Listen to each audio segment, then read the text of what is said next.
Cool. Okay, it's official, everybody. I'm here with my wonderful, wonderful friend Rob Bell. And hey, man, Here we are. I here we love it. are. It's great to see you. And for those of you that are going to watch this that don't know my connection with Rob, I grew up in this super fundamentalist world, this independent fundamental Baptist world, and I was like checking out of it certainly when I came out at 23, and thought that that was going to kind of be it for me. But along the way, I stumbled upon this guy named Rob Bell, and he had a place out in Grand Rapids, Michigan, that he was speaking at, and just something about Rob's imagination and creativity and care for like the craft of what he was doing. That was always really important to me. It just it kept me going, and his thoughts about spirituality and everything. And so I kind of stayed. You kind of kept me um, interested in life at a time when I was kind of faltering for a little bit and wondering about what Wow. was going to be next for me. Yeah. You had this as a song, you really kind of influenced me when I started discovering my craft of songwriting because you were really interested in and curious about and loved exploring like the invisible engines that make us do what we do. Like you're really interested in getting in there and messing around in a very playful way and a very profound way with those things like behind the things that interest us and motivate us to be good people or less than. And that really fascinated with me and gave me permission to like play with that stuff and also write about things that were a little more, I don't know if serious is the word, but like meaningful to me when I was getting into the folk scene. And a lot of people were like, no, you have to write about this. You have to write a love song. You have to write a catchy song. You have to write a this. And I was like, I want to write about like the stuff of life. And I think that came from you, Rob. Oh, So wow. yeah, so thank you for that. You've been a guiding light for me in so many ways. Um, That's so great. yeah. So I don't know, like I don't know how to say a bio about you. You're a speaker, you're a thinker, you're a writer, you've like done arenas with Oprah. You have created some really cool videos called Numa that everyone should check out. You've written some amazing books. When I told people, there were some people that when I posted about you were like, "Oh man, cool. I didn't know this person influenced your life. Where to start? Where should we start?" And I told them to start either with the series that you're writing right now, which is just delightful, or Everything is Spiritual. But do you have a different recommendation? That's Like, good. where do you think? Yeah, that's good. Maybe I probably would start there as well.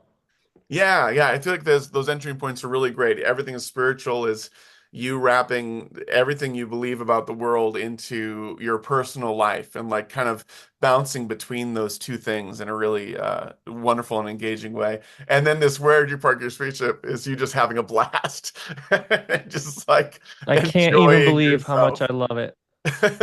Love it so much.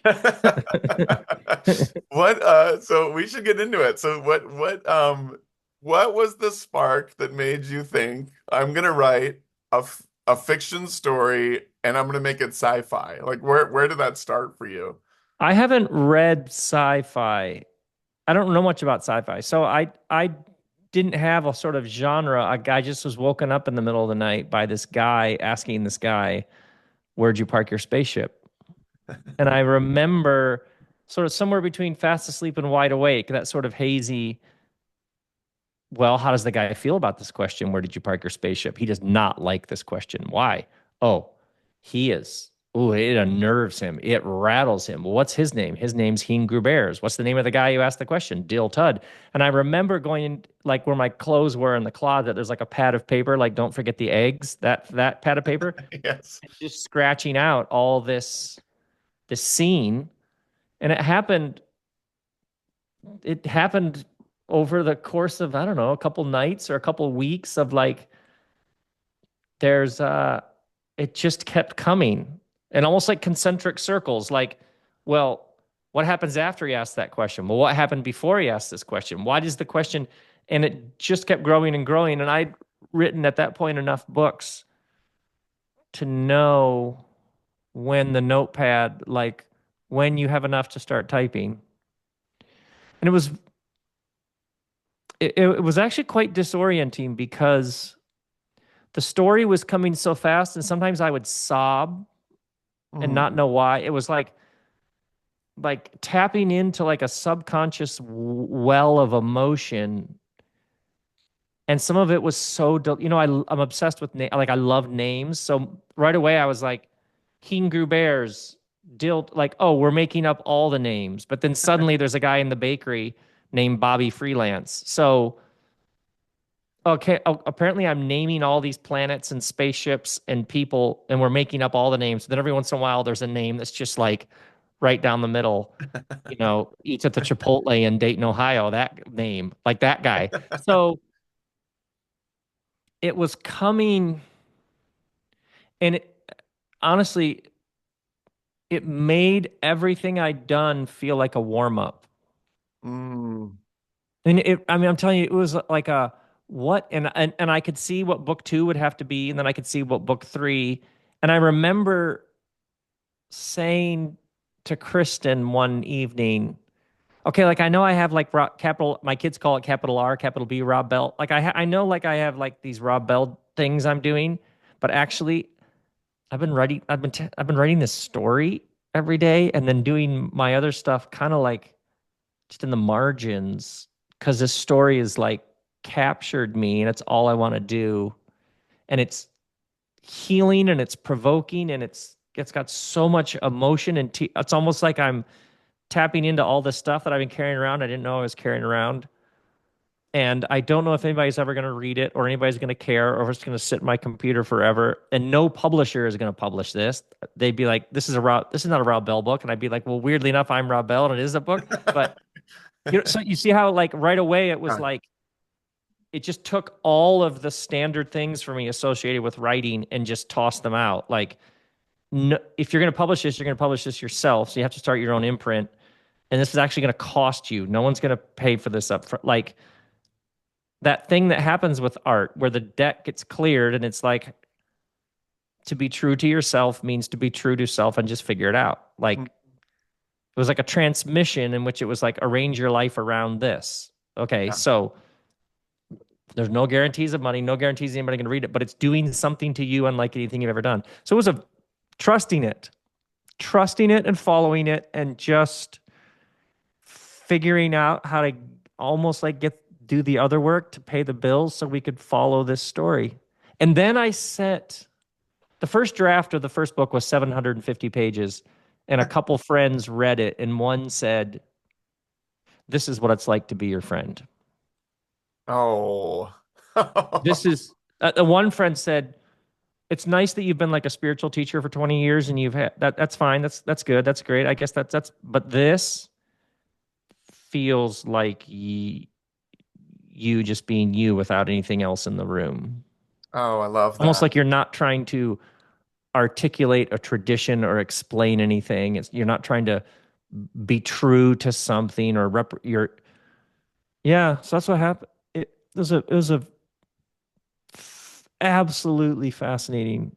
And I didn't the only way the story works is it's like a spell. I'm just in it.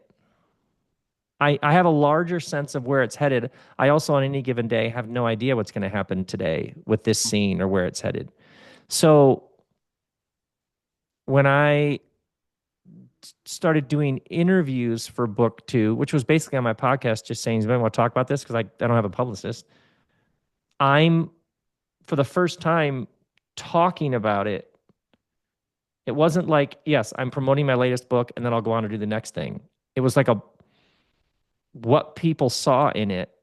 I'm still learning what I'm seeing in it and seeing what other people. It became an entirely new creative experience in my life. Oh, love that. Yeah, yeah, still. And then book two, just starting now to talk to people like you about book two, which means we talk about book one. It's just unlike. Yeah, yeah, it's incredible. That's amazing. I love what you said about this kind of new sense of freedom that wasn't related to like a tradition, because I definitely feel like sometimes a tradition, like it's cool to have limits in creativity when you're making something, but sometimes if it's attached to something with such a strong gravitational pull, like a tradition, you find the direction you're headed getting like needing to constantly ricochet back and refer to this thing that you're trying to explore an expansive idea as a creative, and sometimes that tradition can like lock you in and pull you in a different direction that's not as Oh, true. oh my! The number of people in academia who I have worked with who wanted help getting clear on the book they're writing, and the book they're writing is about what their area of interest and expertise, why they got into it. It's about their heart and soul, but the very tradition they're in is about the research. So you would never include your own personal take. So they're literally like trying to be a good academic, but what's happened is their heart is now involved. And Yeah. if they were to actually write about what this means to them, they would be laughed out of the academy. Or Mm. I've noticed fine artists, like people who've been trained in like composition, will be like, God, I think right here it just needs an open G, and then it goes to an E minor. But anybody can play those two chords. It's Oh almost yeah. embarrassed to just like the sin of simplicity or something. You know what I mean? Like my Yeah, professors yeah. would just roll their eyes if they saw that this song has three chords. But that's what the transmission. I can't. So you're yeah. These lineages, these traditions, these crafts, these trades are both a gift, and then they can also you have to at some point sometimes leave them behind because whatever's new is asking for expression, needs a different playing field. Yeah. Yeah, yeah, yeah. I hope we get a chance to talk about that a little more, because I have some follow-up questions about that for Okay, sure. we'll go. Let's go. But yeah, let's do this. This book, oh my gosh. I didn't know how to, I didn't want to just like give an awkward synopsis that was worse than what you could do. And at the same time, I didn't want to make you like recite a synopsis of this book. It's because I'd be like, how boring would that be?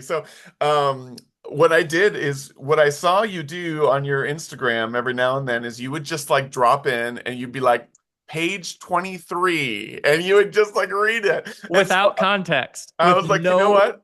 I was like, background. I was like, you know what? I'm gonna do that. I'm just gonna go through this book. I've already read the whole book, but when I was thinking about going back through it again, I was like, I could read it all again, but then I would get locked in the linearness of it. And how fun would it be to literally turn to pages and see what resonated with me and what questions came up and go like from Love there it. and do Love it. this little non-linear experience. That sounds Love it. fun. Okay. Love it. Cool. Okay, so I'm just gonna like read a page, and they're smaller pages because I have on my iPad, so the font's been like large and stuff. And then kind of we can explore it. You can say literally anything you want about it, and then I like have like a question or two related to every page on here. And however long we have is great. It's a gift, Good. no matter what you have to give. Exactly. So, okay, cool. So this one is page 243 on the iPad. Once again, it's probably a different page on the book, but here we go. Shucks turned to whoosh. Should we tell her? Yes, tell me. As you can see, I am not mucking about. You must have had so much fun saying mucking about. Wad sat down next to Whoosh. Tell us too. We need to be kept abreast of the situation. Shucks thought that was hilarious. Abreast? Just one? Shad sat down next to Shucks. You don't have that expression on Meebs. I shook my head. We don't. Awa and Aqua joined us. So what are we talking about? I put my arm around Awa. We are about to have a conference, and Shucks and Whoosh are going to tell us what is going on. So feel free to add anything you'd like. Aqua got very serious. I think I know what you're referring to, and let me just say that it is very complicated. Whoosh sighed. She might as well hear it from us. Peoples, I'm sitting right here. Nunez shucks did a long pause like he always did when he was about to explain something thick. How much does scandium cost? I have absolutely no idea. Shucks allowed my response to sit there in the space between us. He was in no rush. I noted that. We were in new territory. He was taking his time because whatever it was that I was about to learn, it wasn't about simply the joy of explaining for him this time. There were implications. Next question, Nunez. How many people who work here at this cracking do you suppose know how much scandium costs? Okay, so that's the page. Talk about going right into the thick of it. So this is so we can talk a little bit about this book. If you don't mind, I'll take a shot at it, which is just that Nunez is character in the first book, total badass. When we meet her, she's like a part of this government-ish agency that does these intense things on this planet. And then, the book kind of she has a relationship with the main character a little bit, and then the book ends, and we're kind of left wondering, like, well, what's up with Nunez? And turns out you had a whole book inside you about what was up with Nunez. Yes, the whole end of book one is in essence an Easter egg. And when Yes. Heen goes, we have no idea who you are. You act like you have no history, but everybody has a history. And I was like, oh, this is going to be funny because when people read book two, they're going to realize, wait, wait, wait, this was right in front of me at the end of book one. I just couldn't see it. Yes, yeah, so great. And totally like works within your kind of story structure that you enjoy, Rob, which is circling around something, keeping it really interesting, but circling around and coming back into it.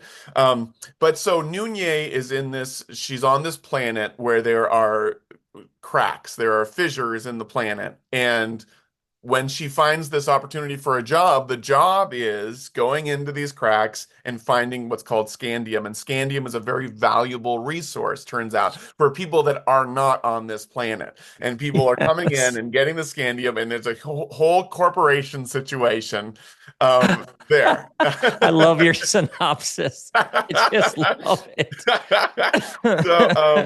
So, That so is so anyway, great. so Whoosh and Shucks are her friends. They all work for this corporation situation, and they're starting to tell her about this thing they've discovered, this disconnect, this a little bit of like injustice going on with how this economy is working. Who's getting the scandium, how much it costs to dig it out, but then how much it's sold for, and who's what that profit's going for. All sorts of complications about economy. And I love jumping in here because, the book and has a lot of fun with and focus on economy, the flow of goods and services, the cost of those goods and services, and how these goods exchange hands in society. Like there's a lot of exploration of that in this book and the other book, your first book. So the first question is, have you always been fascinated with the concept of economy, how those things work? And is there like a first of that for you when you first got fascinated with it, or have you just always? Yeah, yeah. I remember in college learning Greek, and economy came from this Greek word oikos, which means household. Hmm, And I remember it just blowing my mind that economy wasn't like money over here, it was the managing and running of the household.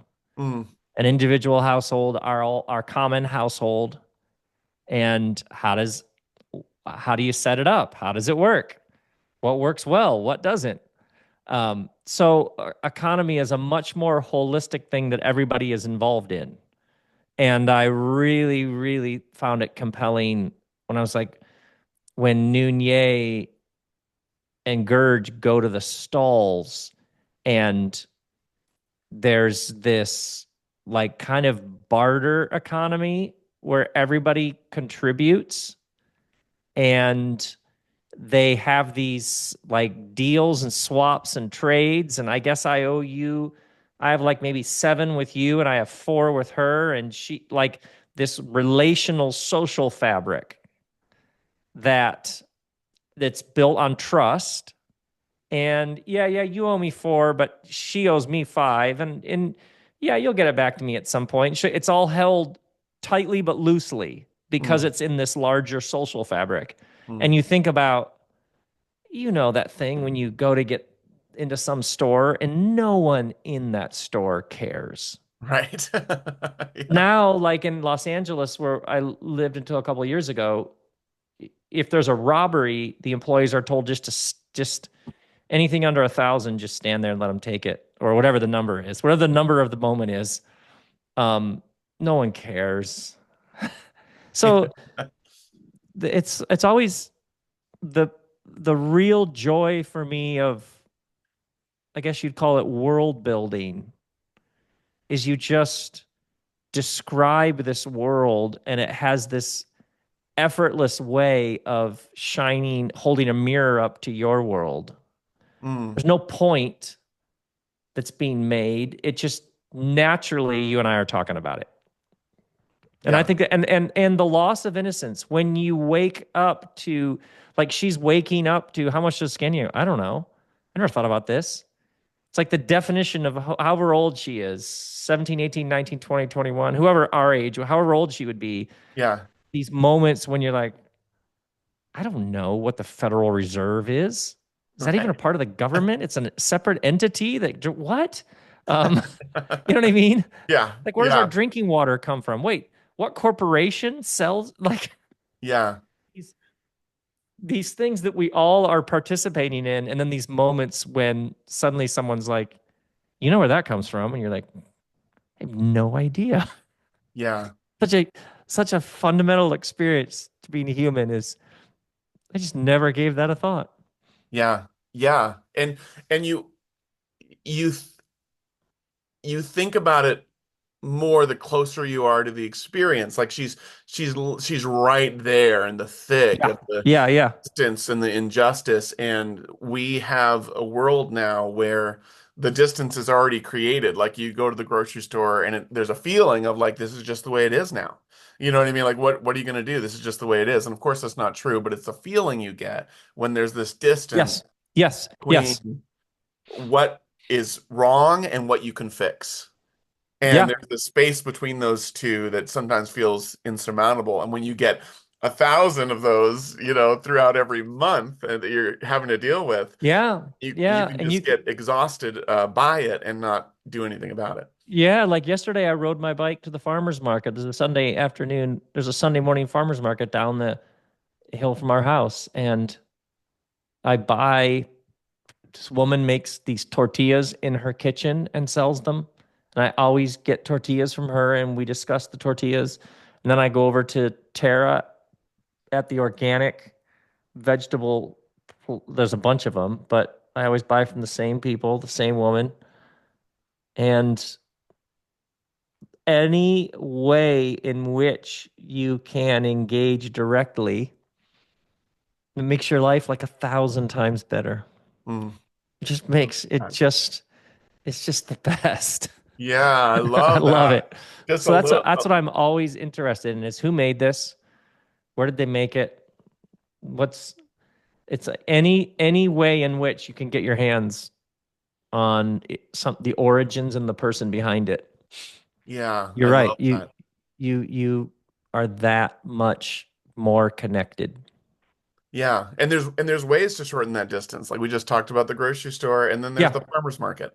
And that's Right. an Right. instant way you can shorten that distance between And you those. think about this world, you and I grew up in a world that worshiped at the altar of scale, Mm, like, franchise it. But all the stuff we love is, there's a bakery and there's only one of them. In art, they would call it thisness, very high thisness. yeah, It's that bakery, there's only one of those bakeries. Like a strip mall would be the opposite. It loses its this very low thisness. yeah, right. Um, but you think about, and I'm already noticing the people going the other direction from scale. You need to franchise it up and to the right, make more and more money. And how many people will mention, yeah, it's interesting you say that. The best coffee place in our town, the best bakery, the best is this one person. It's open 4 days a week for 6 hours. It's the best fill in the blank you've ever had. You know what I mean? Yeah. Uh, um, so I, so it's interesting to me if perhaps there there's a new world. Part of a new world will be people doing like think of how people you and I know who there's a thing they love shoes and they open up a shoe repair and you'd be like, oh, that's what are we in a small town in Italy in the 1800s? What? But you just wonder if crafts and trade. I just notice people embracing. Yeah, I do this thing. You do your thing. I do my thing. This person does their thing. Yeah, and finding a way to weave that all Yeah, everybody together. contributes. Yeah. Yeah, there was a kid's book called The Wind Singer when I was a little kid that I read, and I remember being really affected by they all had tests just like we did, and the tests would make you figure out how useful you were going to be to society. And this one kid just loved butterflies, and butterflies had no immediate Oh, economic right, to their right, society. right. But like in the ideal society, you're just like you have that fit where you're just like, oh, you love butterflies, that's great. How can we integrate this? Let's stay interested Because instead of dismissing, you know? because nowadays that kid has an Instagram. Right? That kid does events for people who love butterflies. He sponsors a contest of people painting pictures of butterflies. He meets you in different places in the world and you do walking tours of famous butterfly garden. Like that guy nowadays literally has free tools to build a butterfly world. Yes. You know what I mean? Yeah, that's a beautiful way to look at it. Yeah, that's great. That's cool. I did have a question about economy that you feel free to answer if you want or not, but I know in Grand Rapids for a little while you lived in a really economically challenged neighborhood. Oh And yeah, wow. that How was long like ago was kind of that? intentional for you. Um, and so I'm curious about like what did you learn, experience while there that kind of informed your journey when it comes to like economics and injustice and just the whole difficulty of the thing. Yeah, it was powerful. It did something to us to have neighbors who like it just put faces and names and stories on, oh wow, like their plumbing broke and they haven't had uh toilets and sinks for a couple months and we're just now finding out about it. Wow. Like there isn't money to call anybody, so stuff just doesn't get fixed. Yeah, there were multiple times when our boys would have been young, but we were like, whoa, yeah. Yeah. I mean, it was, yeah, yeah. It takes things people talk about and puts it right. Yeah, having names and faces is very important at different times for different things. Yeah. Otherwise, it's just a thing people are talking about. Yeah. Like I have this friend that I would see all the time in our neighborhood in Los Angeles who swam to America. I think he came up from I think Honduras up through Mexico and then eventually swam the river to get to the United States. Oh my gosh. But it's fascinating to me when you have these moments where you interact with somebody and then an entire issue now has a face. Yeah. You know what I mean? It's like Yeah. a very important exercise to be like, oh, this thing people are talking about. I don't know anybody who is that. Oh, okay. So I'm going to open my eyes and ask for the universe to send me somebody who is that because I think that would be very interesting. Then I could just ask them all my questions. Mm. You Yeah. know what I mean? Yeah, Like exactly. Yeah. just putting a face on things is wonderful. It does wonders. Yeah, and just doing refusing to let the distance remain. Like that's what I wanted to that's what I was trying to get at is like I love like there's a lesson there that like you crossed that divide and we're like we're gonna get in the thick of it for a little while and actually experience this. Yeah, yeah. Oh So yeah. that you could put names and faces to the There thing. was a Rottweiler. I remember that neighborhood. A Rottweiler got loose, like a 120-pound Oh Rottweiler no. named Gloria. Just Gloria, perfect. this dog was so strong and terrifying. And there was a whole group of people in the street freaking out because the dog was just running around in the neighborhood. And there was a whole group of dudes from the neighborhood, like maybe mid 20s, that were like, whoa. And my wife, Kristen, just went out into the street and was like, "Hey, Gloria," and just like calmed the dog down and pet the dog, and then took the dog home to its owners. And these dudes were just like, That's great. there's so many stories like that. It's just like, what? This is insane. That's amazing. Oh my goodness. Okay, see all that out of one page, you Isn't know. that fascinating? Yeah, it's so fascinating, And you this idea that, and she's, even when the Stonkings show up and they're like, hey, they're hiring, she's like, okay, a job, what's a job? And they're like, wait, you don't know what a job is? And, but she's just like, just going along with it. And so when they're like, how much does this Skandium cost? And she's like, I don't know. I literally asked some people that I know in Texas who work at for one of the major weapons manufacturers. Mm. These are very religious people who are climbing the ranks at a company that makes fighter jets and bombs, essentially. And I was like, wow, you guys, you must have the most fascinating, like moral, ethical discussions, like in the lounge room at lunch. I mean, that how do you like make weaponry all day that's used to like, and they were like, yeah, no. I mean, I just remember, I've never, it's funny that you asked that you read that section. I'd never connected those two. That I was just like, I don't, how do you do that? And they were like, oh, what do you mean? We just do it, yeah. It just hadn't ever occurred. Well, we keep the world safe. Well, I don't, like, you dropped a bomb on a hospital. Like, safe is sort of, it feels like safe isn't the word. Right, right. Yeah. Yeah. Yeah, just foaming a bunch of chaos. Yeah, that's Yeah. Like in shucks and whoosh are like, okay, okay, we're going to tell you. yeah, We're yeah. going to tell you That starts off a whole fun the adventure whole that thing. I Yeah. won't spoil for anybody. Um, but I have another oh, and I wanted to mention that it just staying not distance from it too. One thing that I just a memory that I have was when you had Mars Hill. I remember going to the front page of your website and talk about centering injustice and bringing attention to it, like I said, instead of remaining distant. I remember going to your website and instead of the typical, picture of like a large church, which is like lights, spotlight, someone playing electric guitar and like, like trying to That's funny. trying to express the vibe of what you're going to experience at the church. Instead, there was just a black and white picture of, I think, some women in Africa that were sewing something.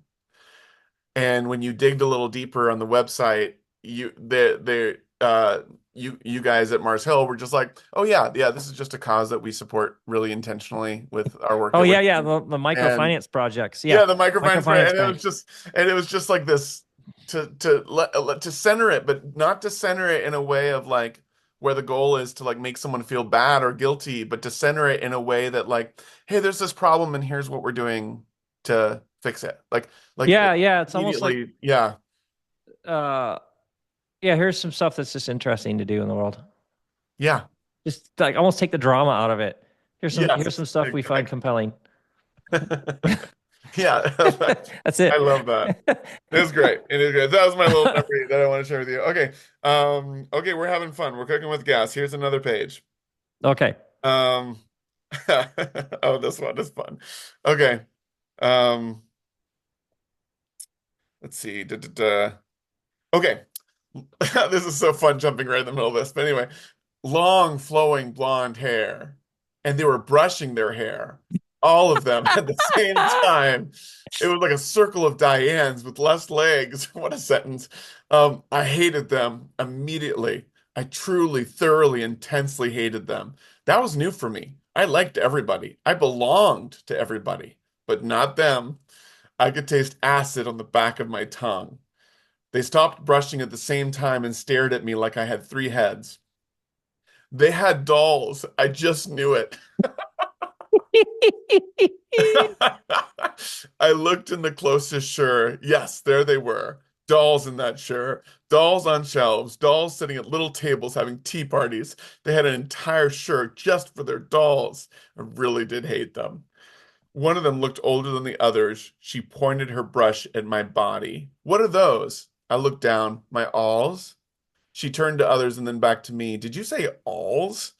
I couldn't believe she didn't know what alls were. Yeah, they're called alls. I wear them every day. And one of them laughed at that. Oh, I have to read this last thing. My insides were on fire. I knew my face was getting red. Those girls just sitting there with their hair, just sitting there with their hair. It's so good. So, yeah, so Nunez in the book finds a way to be useful, just totally kind of accidentally, and turns out she's like really good at unclogging drains and different different things that get stuck. And so she gets like invited all these places, word gets around, and she goes to this place, and there's like a pair of like, Stepford wife-esque girls that are just perfect and they're really disdainful. They're really pretty arrogant. And she just immediately does not vibe with these people. Like And she she doesn't can't even fit. figure out where these strong emotions, like she Yeah. hasn't felt hate. So she's literally narrating for you what it's like to have hate just instantly rise up like an entity. Yeah, right. She's like, what is happening to why what are they doing? What is their ability to pull this out of me? Yeah, yes. Yes. Um And it's really interesting that, it's a primordial instinctual thing, to experience that with people that are, abrasive or not on the same wavelength as you. Um, and so in that story, I won't spoil it, but she definitely has her comeuppance with one of the girls, and it's pretty funny. Um, but I'm curious, like how how do you think how do you th- what how do you deal with fake people when it's like connected to your job and it's not as easy as um giving them the finger and storming out, but it's connected to your work and their relationships are, I'm sure when you were in the sphere of constantly like fellowshipping and knocking heads with the spiritual leaders, you'd experience people like this. And Hmm.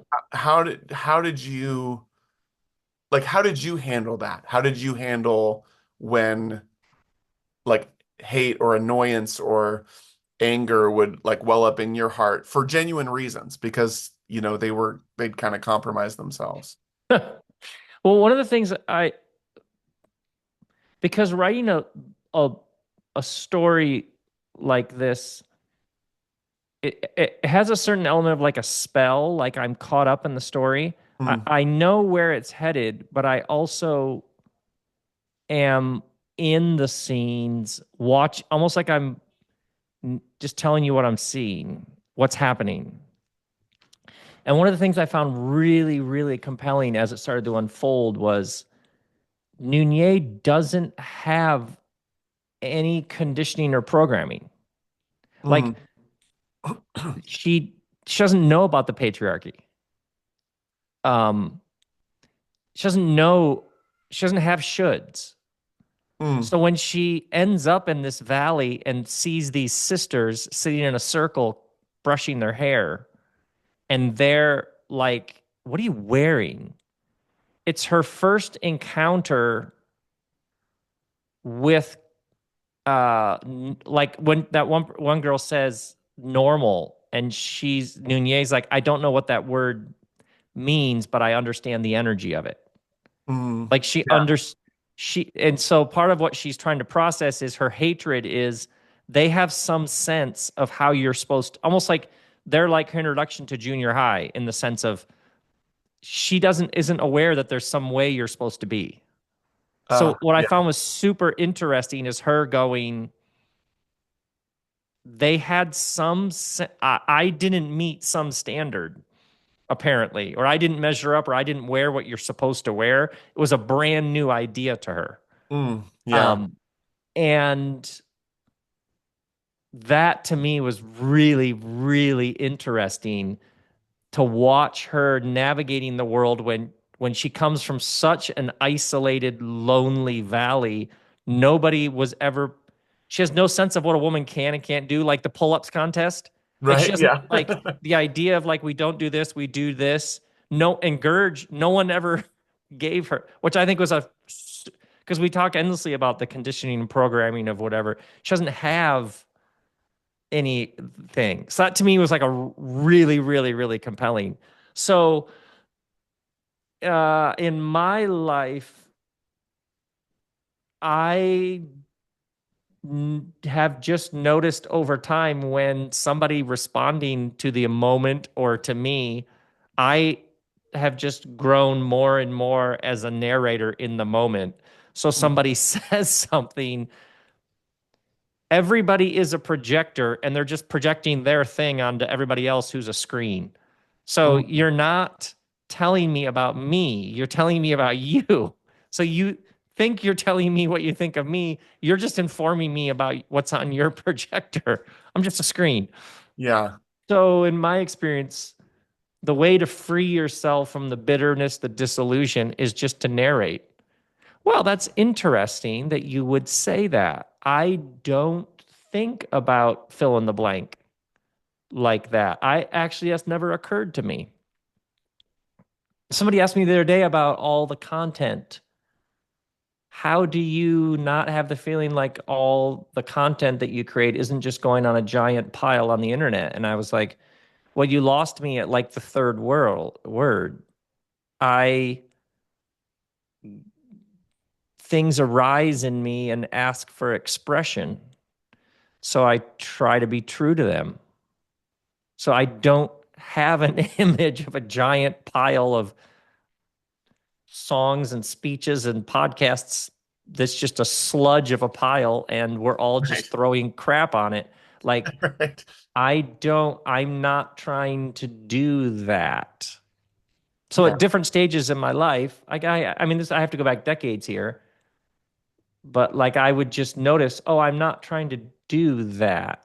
So I would just say to people, oh, yeah, I'm not trying to, whatever. I'm not in the club. You're claiming that I broke the rules of a club that I'm not aware that I ever joined. Yes. So it just frees me. Oh, I know. The woman, there's a woman I know in town here who always, because my pants are always flooded. Uh-huh. She's always like, you come in here with your pants all rolled up. And I always respond, or everybody else's are just rolled far too down, or they're just too far. I love Like, it. and that just is a classic. In our family, we call it advanced player mode. When you take the binary, the duality, the me over here, them over here, they're antagonizing me, they don't get me, and you just move from the tension, the separation, the us against each other, you just move to having fun with it. Yeah. Yeah. You just move to like, yeah, it's just everybody. I love that. Yeah. When I was making my second album and I was like halfway through making it, so there was no going back anyway. But there was like a big music industry guy, and he was like, "Well, you need to have like a reason why you're releasing this second album." And for me, it was just like, well, it's just what you said. I was like, it was inside of me, these 12 songs, and I love them, and I want to share them with the world. And I I he make definitely music. That's what I I make do. music. It's who I am. And he definitely had this vibe of like, that's not enough. Like, you need some other ground game. You need timing. You need, 12 hits. Can't just be 12 songs, like all this stuff. And I'm so glad I didn't follow that route because I think me being in that system would not have worked for me. I would Yes. become Yes. overwhelmed and I would have been crushed like, the 90 Yes. percentile of musicians. I would have just Yeah. been, I would have been crushed in that machine. So I feel so lucky that I followed my instinct and instead just kept releasing music because, now we're, 6 albums in and doing this thing. Well, well, Um, you're very much witnessing to what these books have done. It's always about more than just the album. It's about how Bobby Joe Valentine does it. Like how, and I've noticed how many people when I work with them and they want to immediately start pushing against or complaining against or fighting against the playing field they're in, I will always just say, "Well, how do you do it?" Well, everybody just wants it. No, how do you do it? yeah, Well, if I had my wishes, I would. Well, then how about we give you your wishes? How do you do it? You know what I mean? that's Oh, I great. hate social media. Great, then don't do social media. That's one of the cool things about you. We can't find you on social media. I'm already intrigued, dude.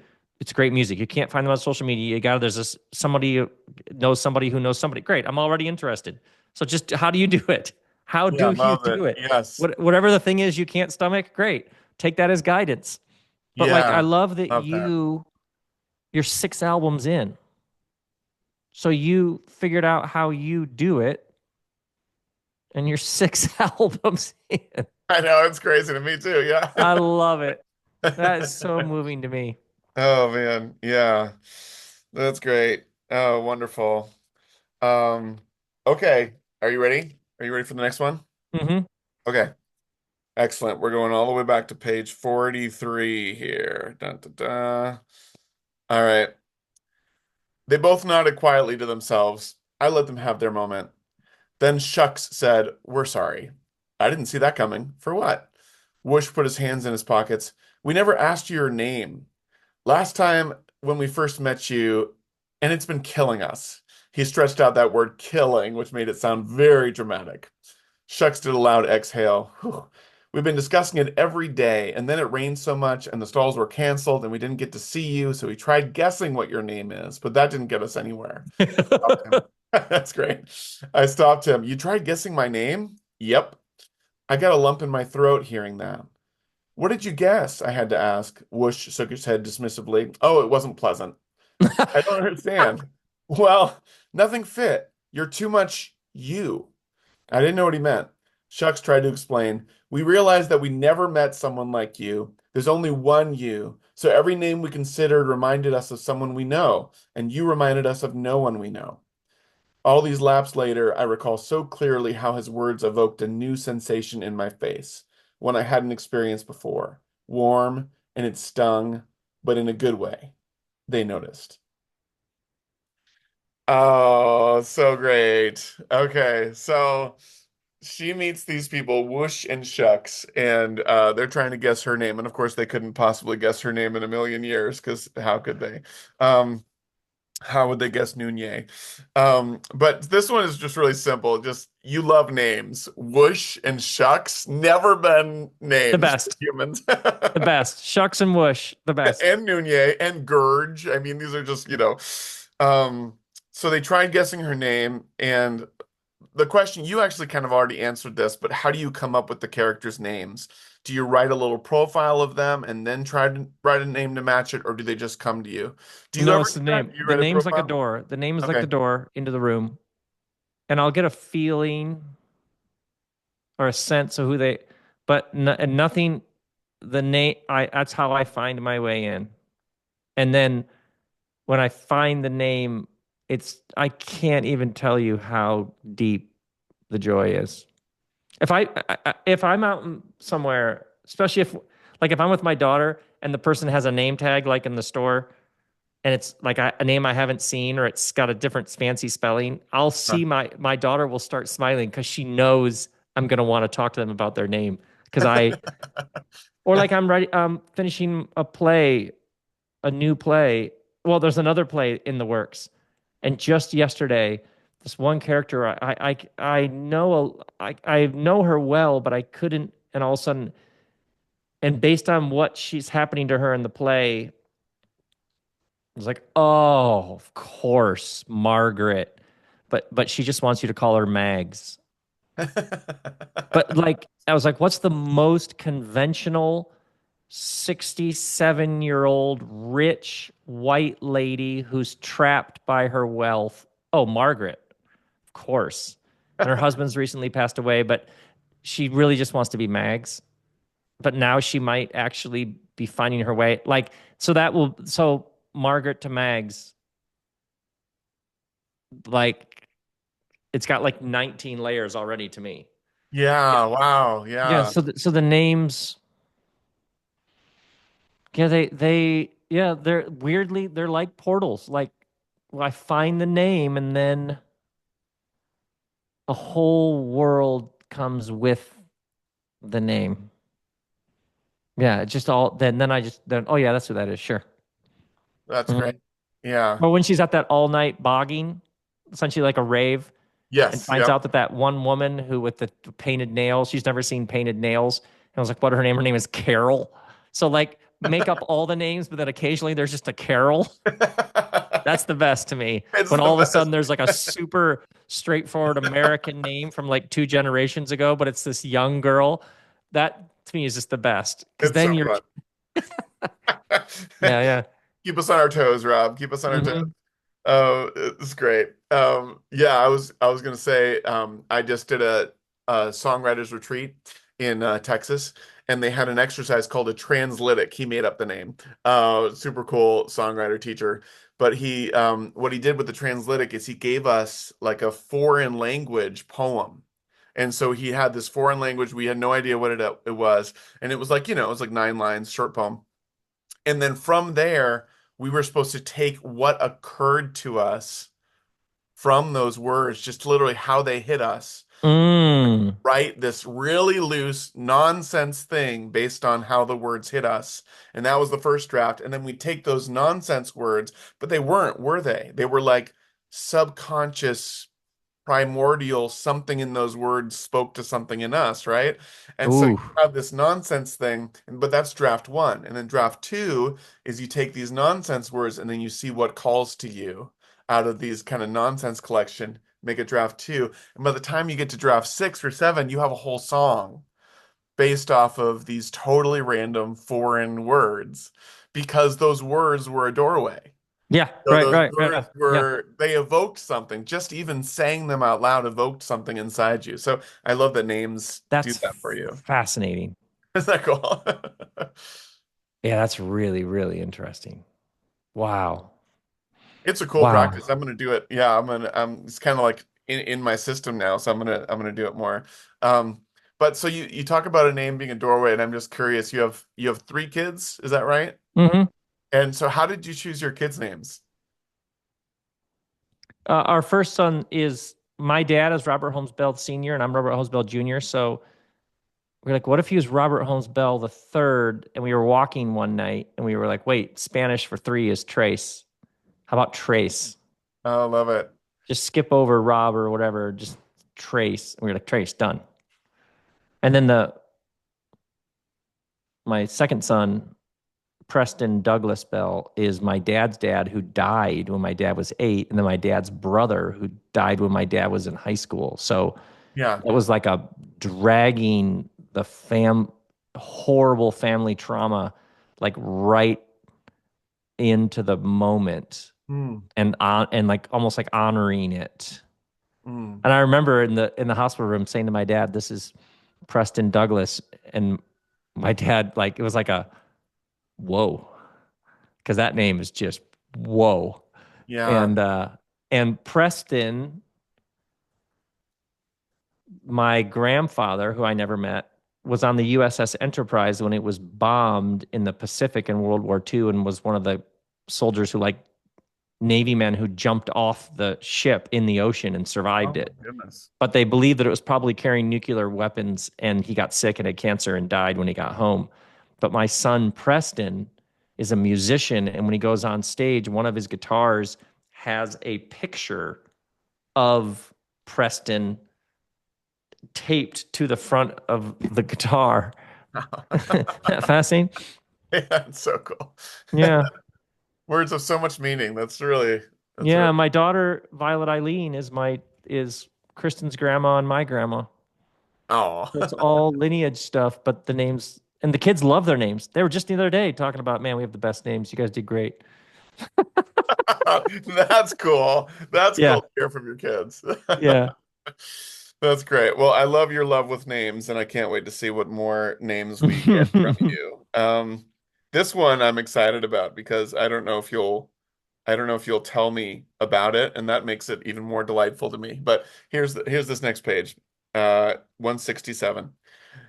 She pulled a section of cloth out of her pocket so I could wipe my eyes. Who knows? Who knows? She kept repeating it. Who knows where you will find yourself? She held my hand. What a wonderful thing it is to be Noonye. I cried some more. I turned and hugged her. I do not know how long we sat on those crates. Time became something else. Eventually, I collected myself and sat up straight. Birgitta reached in her pocket and pulled out one more of those books she had been giving me. I saved this one for last. I took it. On the cover in big letters it said, "A Manifesto for the So Inclined." Birgitta beamed as she looked at the cover with me. A woman I greatly admired gave me this book when I was about your age. I didn't understand most of it at the time, but later it found its way into my heart in a way no other book ever has, and now I'm passing it along to you. She stood up. I stood up.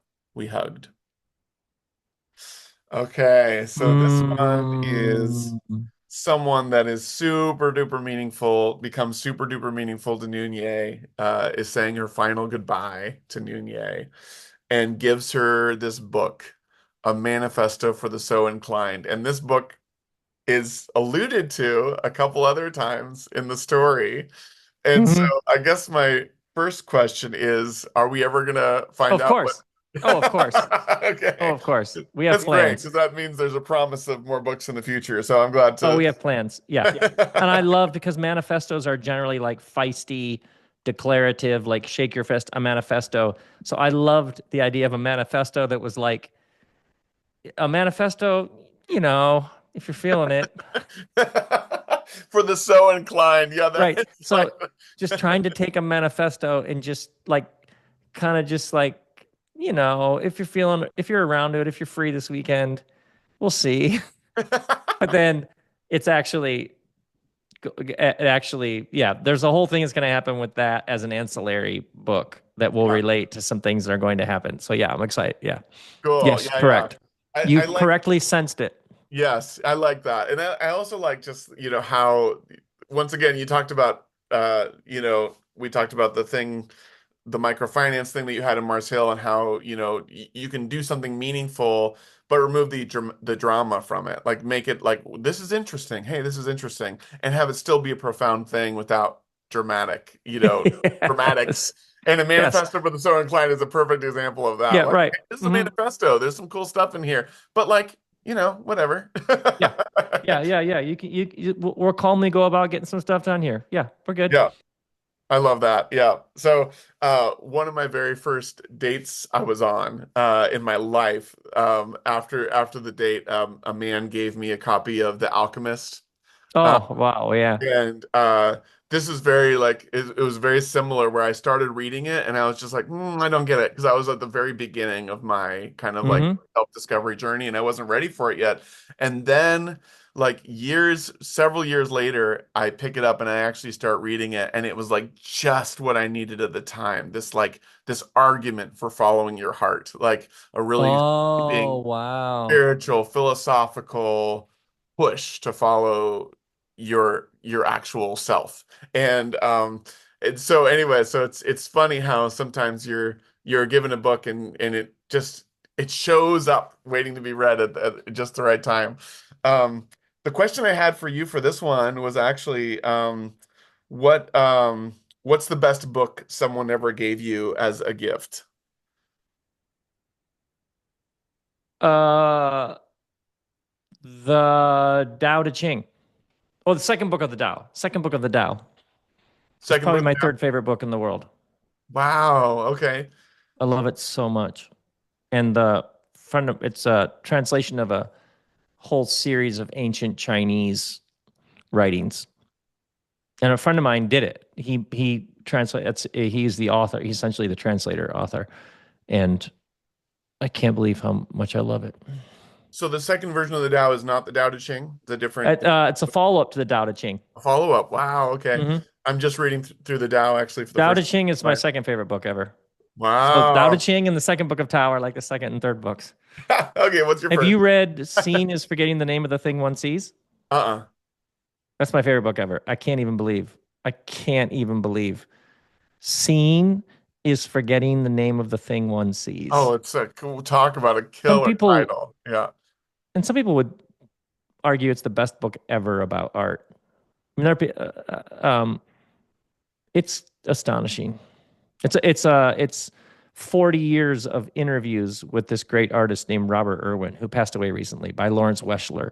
So you're following this artist as he follows the work where it's taking him, Mm, but you have just this massive span of decades. So you get there's something that you pick up that every person I've told about this book reads is like, yeah, it yeah. Like you, 6 albums in. You're like, it just reflects back to you what you're doing at some level. You're following something. mm. Uh, but I can't, that book, I can revisit it year after year and just pick up a random section and there'll be something that does something to me. Oh, that's great. Yeah. That's awesome. Thanks for sharing that. I'll include links to those books for folks that are curious about it. That's great. That was a short one. How you doing on time? Are you enjoying You yourself? got one more here? One more. Let's do it. Um, I love hearing you read it. It's quite delightful for me. Okay, I have one more, and then I had one like non-book question I wanted to ask you. So Of could I course. squeeze you for that? Okay, Yeah, let's go. okay, cool, cool. Okay, so here's the one more though. This is page 309. Let's see. Uh, that can't be right. Let's see. 309. 309. Oh, that stinks. Okay, well, I'm just going to describe it. She's meeting Rog Rito for the first time, and she's hanging out with them, and they're having dinner, and she's like, "Whoa, this is a different kind of exchange. Like the kind of way we're talking is totally different." And there's a little moment when she asks something, and she says honestly, and he says, Yeah. "Yeah, I think honesty is the only thing that works between us." Yeah.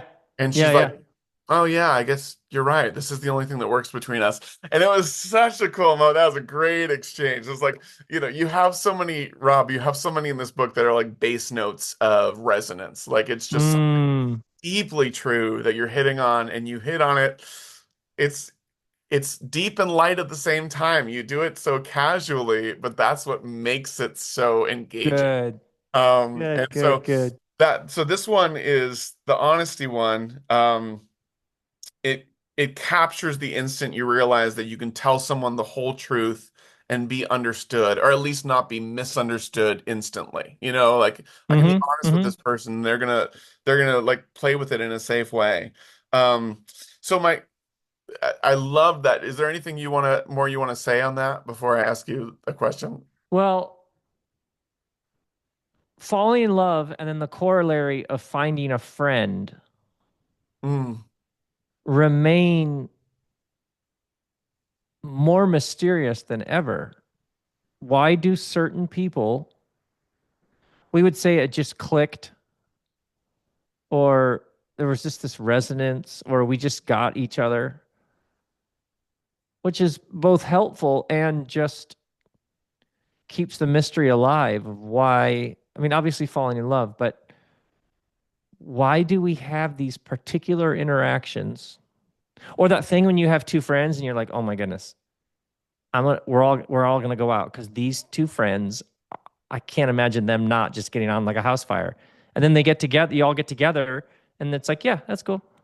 It's like, and uh, why there are billions of people and why certain people we just connect with instantly and effortlessly, and other people we don't. And other people where you're like, we like the same stuff, we come from a like you can sometimes you could like make a case. You would think that we would, but nah.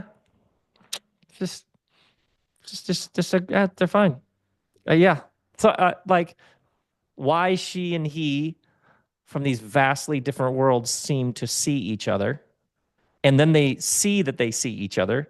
So it Mm. isn't just she's like, oh, this guy gets me, and she sees him, and he's like, yeah, you see that there's, but then they're able to notice themselves noticing this. So Yeah. it's like the second layer develops between them of, oh, this is like a really interesting thing going on between us. Yeah. And then when they like somehow they're just able to be straightforward with each other. And then, of course, events begin to unfold that stretch and mutate that, which just this thing just heads for a cliff. It just heads Yeah. for a brick wall fast. Yeah. It's so good though. And I love the way that they the dialogue is so great in between them because there's like moments when each one is sweeping the other one off their feet, Oh, like rendering them breathless almost with oh, their responses. It's so great. oh. Or like when she first walks up and is like, wait, I think he's been waiting for me. She's like, and he's sitting on that stump waiting for her. And she's like, just want you to know there's a particular breed of ants that hang out on that stump that if they get in your pants, they will just tear it up something fierce down there. She just goes into this thing about these ants, like it's the Yes. like the talk about killing the vibe. And she even knows as she's doing it. She's like, what am I doing? I'm just totally ruining my chances by going on about ants. Yeah, this is very like, I hate to bring it in so awkwardly, but it's like, the Enneagram, it's like the Enneagram one, like testing. Immediately like gotta test Oh, boundaries, yes. like that's definitely the case. That's funny. But that was great.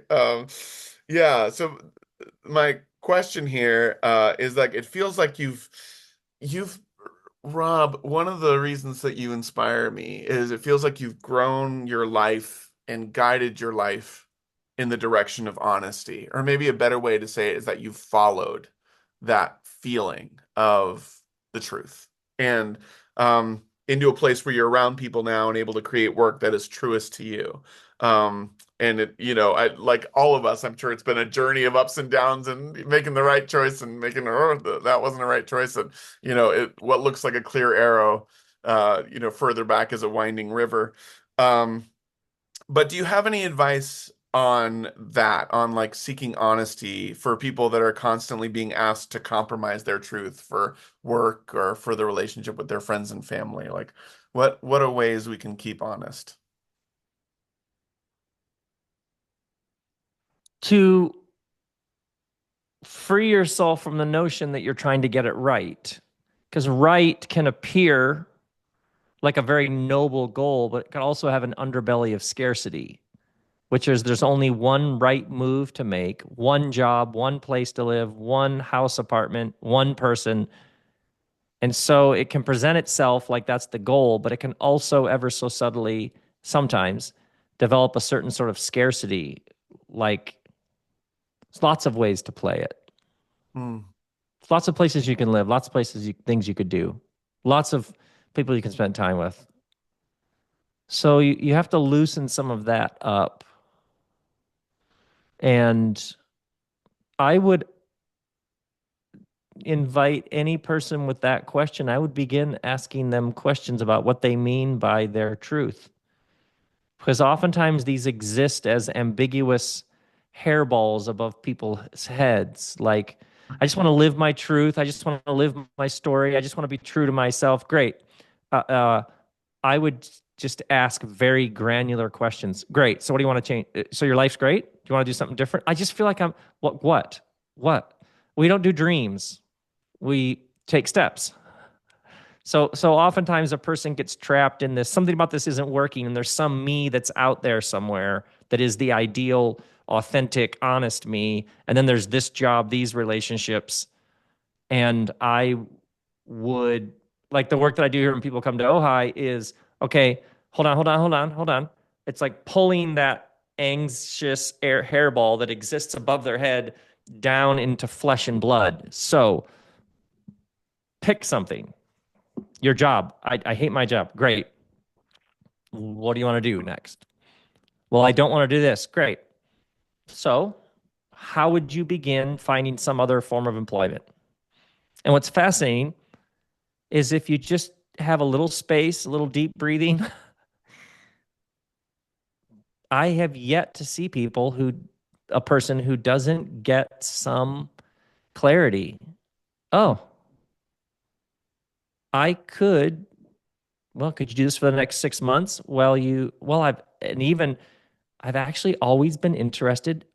People, you would not believe how many people, just given a little bit of open space to actually calm the nervous system down, would be like, I actually think traffic is fascinating. I would love to work for like the city and just work. You cannot believe I have heard well-paid, respected doctors say, actually, I want to open a pie shop.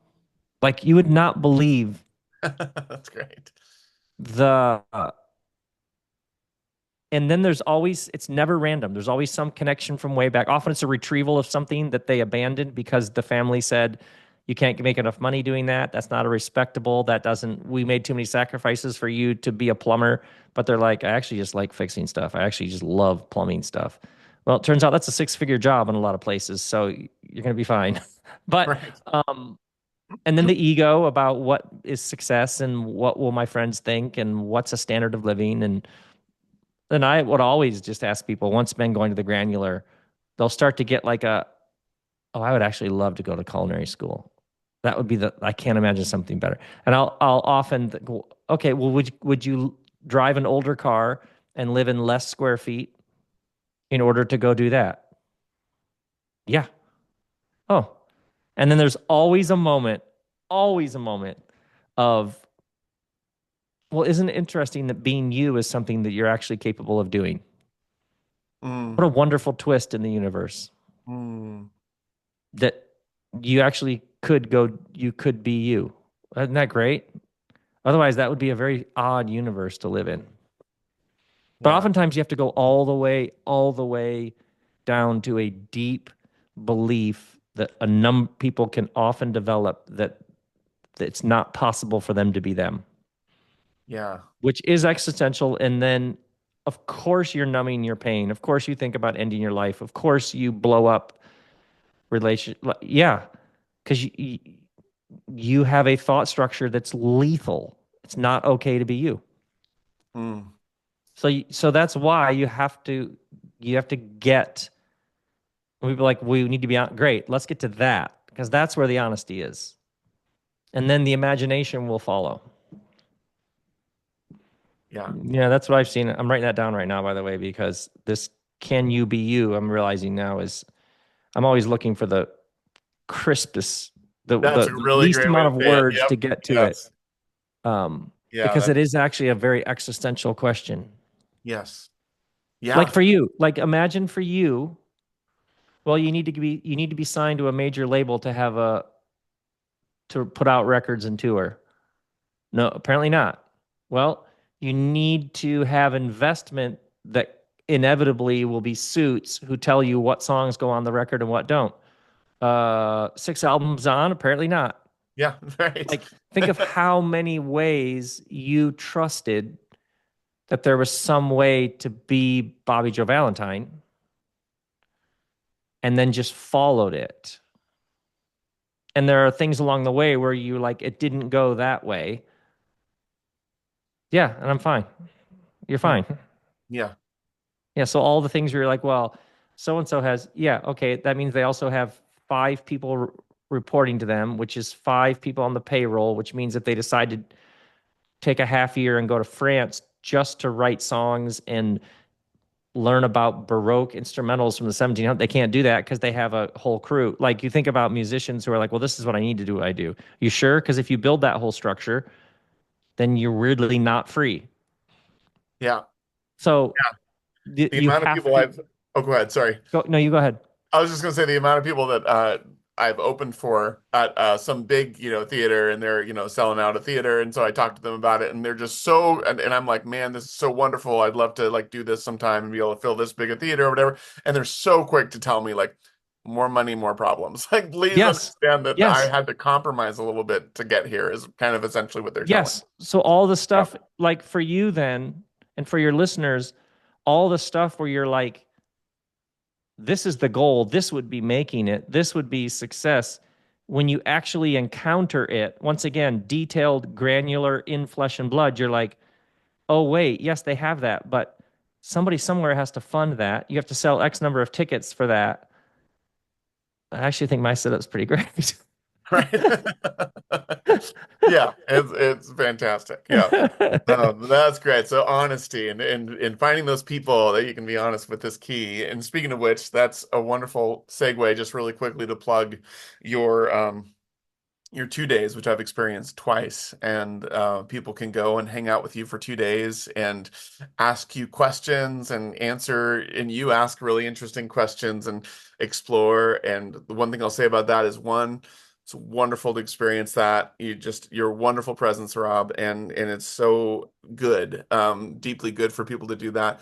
The other thing too is the community there. Like the friends that you'll meet at these 2 days are amazing. I've gotten some of my best friends from those 2 days that Yes, I'm I've still heard friends that. with. So, I keep meeting people who are like, yeah, I was just surfing the other day with a an engineer who's like, yeah, I'm working with so and so on her new single, and I was like, who's that? And he's like, yeah, I met her at your 2 day. I was like, perfect.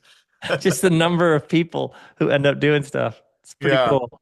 that's great. Okay. Well, can I ask you one more question? I Let's know. go. Okay, cool.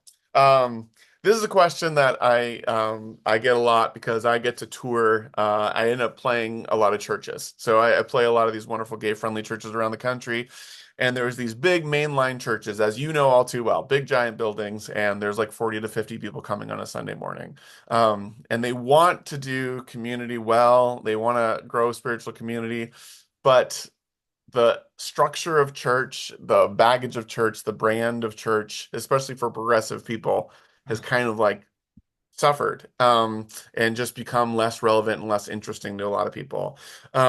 So the question I have is, what do you think people still need spiritual community, and what do you think is the new iteration of that? And can that be contained in the current form of, like these big mainline churches full of wonderful people, but all aging people mostly, and that are struggling to connect with their outside community. Like what do you think the new thing is? Do we need a new thing?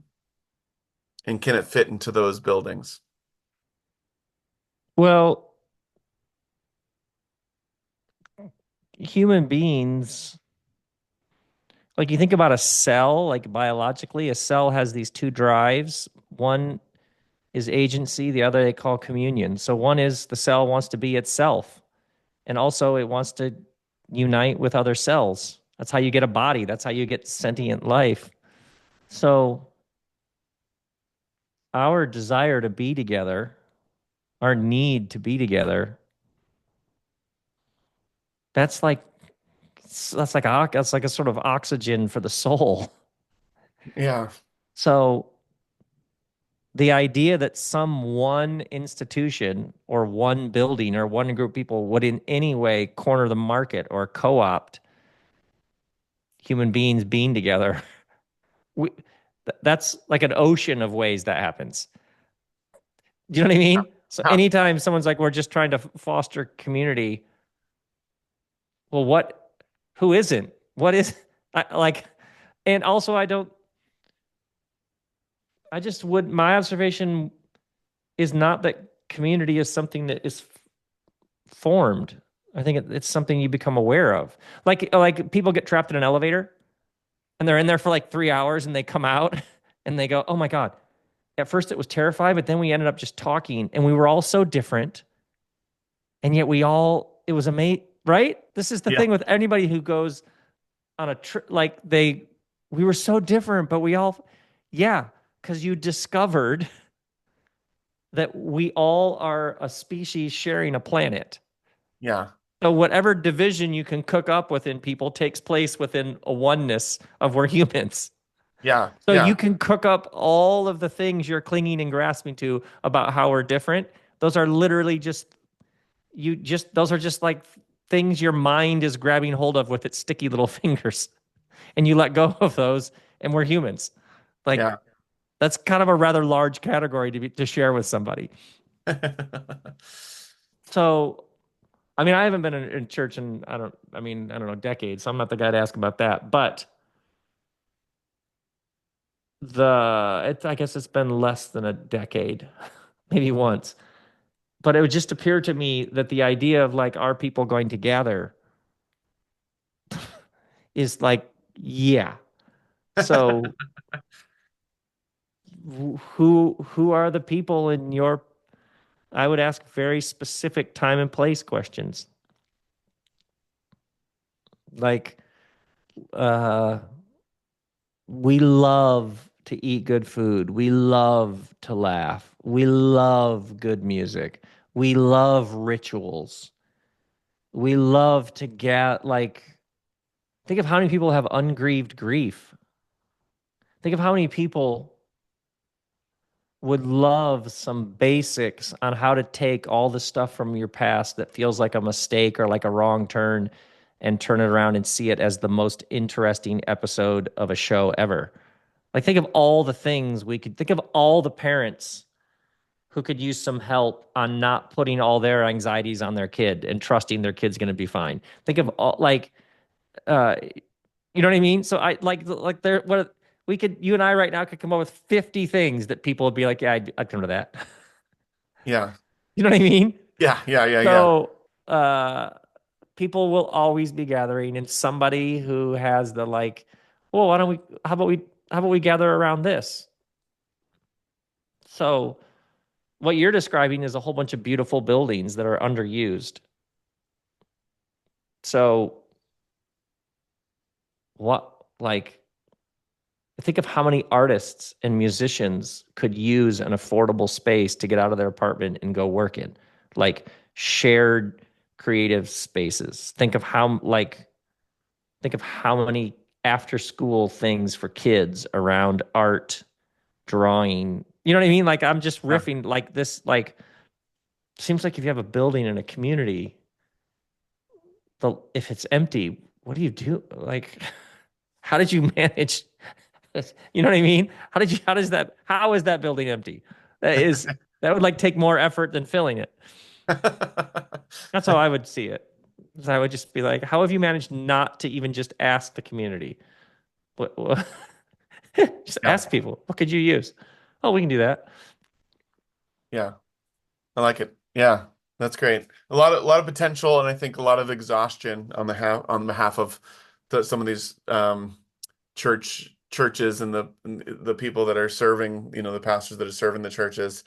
And I think that there's a certain like exhaustion that comes from the upkeep that then doesn't leave any energy for the like creative, connecting, cool things that can be done in a building and in a community.